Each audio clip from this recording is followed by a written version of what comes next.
Assalamualaikum warahmatullahi wabarakatuh dan selamat sejahtera saya ucapkan kepada semua yang menonton. Terima kasih kerana sudi meluangkan masa bersama-sama dengan saya pada hari ini. Saya Puan Rohana binti Megat, PK Petang SMK Taman Selayang, akan membuat resensi sebuah buku yang sangat menarik, yang sangat sesuai dibaca tanpa mengira lapisan umur, iaitu Jack Ma, Billionaire Beracuan Unik. Beliau seorang yang unik, sangat kreatif, berfikiran dengan cara yang berbeza dengan orang lain dan tidak pernah berputus asa dalam mencapai cita-citanya. Okey, untuk makluman, buku ini ditulis oleh Major Brigadier Muhammad Qayyum A. Badaruddin dan diterbitkan oleh Kasamas Resources Sdn Bhd.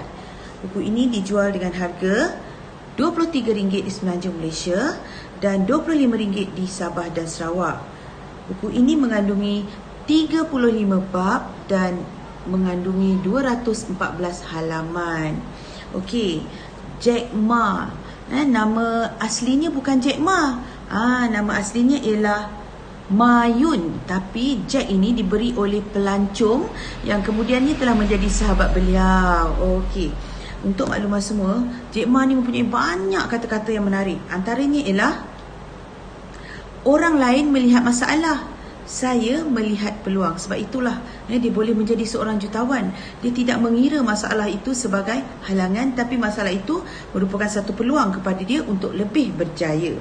Okey, untuk makluman semua, beliau ni dilahirkan pada 15/1 tahun 64 di sebuah perkampungan yang bernama Hangzhou. Dilahirkan dalam keluarga yang miskin. Ayahnya adalah seorang pemuzik tradisional dan mempunyai pendapatan sebagai pesara lah. Dia dah bersara pada ketika itu dengan pencen sebanyak RM200. Anak seorang miskin akhirnya boleh bergelar sebagai seorang jutawan bertaraf dunia. Pernah juga memegang gelaran sebagai lelaki terkaya di China pada tahun 2014 dan kekayaannya dianggarkan sebanyak USD 28 trilion. Okey. Jadi beliau ni bukannya seorang anak yang pandai, cerdik dalam bidang matematik. Beliau telah ditolak oleh banyak sekolah kerana pencapaian markah matematik dalam ujian tidak cemerlang. Okey, tapi sedari kecil ni beliau sangat berminat dengan bahasa Inggeris. Sejak berumur 12 tahun hingga 20 tahun, beliau telah belajar bahasa Inggeris untuk meningkatkan penguasaannya. Cara bagaimana beliau belajar bahasa Inggeris? Okey, sebelum beliau berminat untuk belajar bahasa Inggeris, beliau telah memohon masuk ke sekolah-sekolah tertentu, tetapi telah ditolak kerana pencapaian matematiknya tidaklah cemerlang. Okey, jadi beliau bernekat untuk belajar bahasa Inggeris. Caranya ialah dengan memberikan perkhidmatan kepada pelancong-pelancong tanpa bayaran dengan syarat pelancong itu sudi mengajarkannya berbahasa Inggeris. Okey. Dia ni adalah seorang yang sangat gigih. Walaupun pernah gagal 2 kali dalam peperiksaan untuk masuk ke kolej, kali ketiga barulah dia lulus dan akhirnya berjaya menjadi seorang guru. Okey, dan pengalaman paling sedih lah saya rasa beliau pernah pergi temuduga lebih daripada 30 kali dan ditolak banyak kali. Dan paling menyedihkan pada beliau ialah pada ketika itu KFC baru buka cawangannya di China dan Jack Ma pun pergilah interview.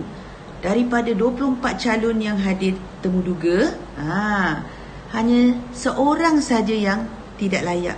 23 telah diterima dan yang tak layak tu ialah jutawan bertaraf dunia kita, iaitu Jack Ma.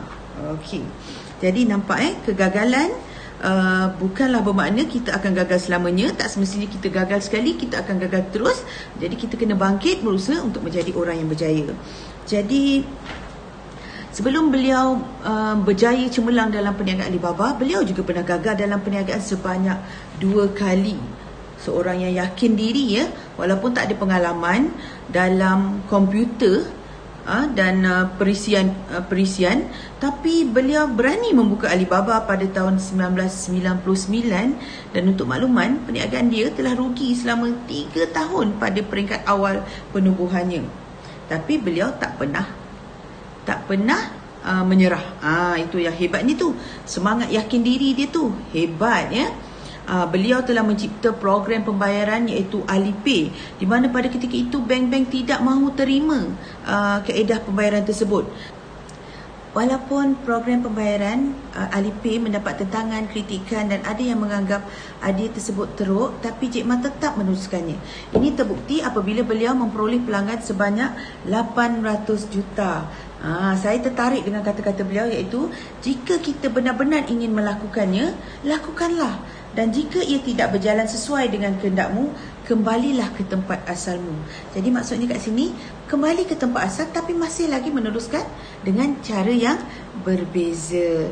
Okey, sekian saja dari saya. Terima kasih. Assalamualaikum.